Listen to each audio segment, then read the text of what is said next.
వికారాబాద్ జిల్లా పూడూరు మండలం చెన్గోముల్లోని వేణుగోపాలస్వామి ఆలయ భూములు అన్యాక్రాంతమవుతున్నాయని బీజేపీ నేతలు హిందూ సంఘాలు ఆరోపిస్తున్నాయి.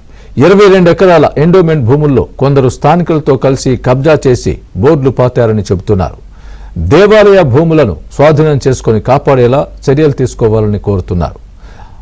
అన్య మతస్థులు కబ్జా చేసిన భూమిని కాపాడేందుకు హిందూ సంఘాలను ఏకం చేసి పోరాడతామంటున్నారు. చెన్గోము గ్రామానికి చెందినటువంటి ఎండోమెంట్ భూమి, దేవాదాయ భూమి ఈనాడు కొంతమంది భూ ఆక్రమణదారుల చేతులకు వెళ్ళిపోయింది కూడా. దీన్ని మేము తీవ్రంగా ఖండిస్తున్నాం. ఎందుకంటే ఈ టెంపుల్ కి సంబంధించినటువంటి సుమారుగా 23 ఎకరాల భూమి ఇక్కడ చెన్గోము గ్రామంలో ఉన్నది. ఈ యొక్క 23 ఎకరాల భూమి వేరే వాళ్ళు తప్పుడు పత్రాలు సృష్టించి తప్పుడు వ్యక్తులకి వాళ్ళు అమ్ముకొని కబ్జాలకి తీసుకునే ప్రయత్నం చేసిర్రు. ఆల్రెడీ కొన్ని సర్వే నెంబర్లు ఆల్రెడీ కబ్జాలు ఉన్నారు. దీన్ని కూడా కబ్జా తీసుకునే ప్రయత్నం చేస్తున్నారు. మీరు ఖచ్చితంగా సరైన నిర్ణయం తీసుకోవాలి. వీళ్ళందరినీ కూడా ఎవరైతే ముందరికి వస్తారో వాళ్ళందరూ తరిమి కొట్టే బాధ్యత మీకు ఎంతైనా ఉన్నది.